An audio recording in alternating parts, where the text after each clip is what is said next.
Today I'm going to show you how the adaptive cruise control works on a new 2023 Volvo XC60 all-wheel drive. The car door must be shut first and foremost, seatbelt fastened, and in order to engage it, you need to be in drive. Once you've gotten to drive, what you'll want to do is on the left-hand side of the steering wheel is where your functions are to set the cruise control. Once you get to the desired speed, you're going to hit this button right here. That's what sets the cruise control. If you want to go a little slower, you would hit this minus button, and to go a little faster, you're going to hit the plus button.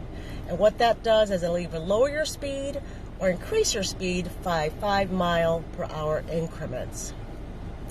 Now, to get to the adaptive cruise control, what that does is that maintains the distance between you and the vehicle in front of you.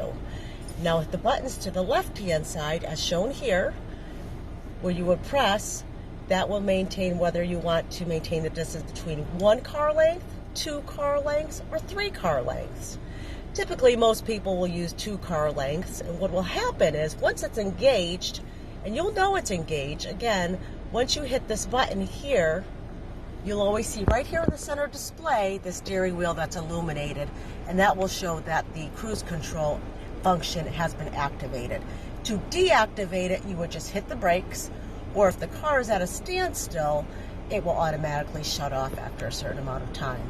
What's great about the adaptive cruise control is that while you're driving long distances especially, it maintains a distance between you again and the car in front of you.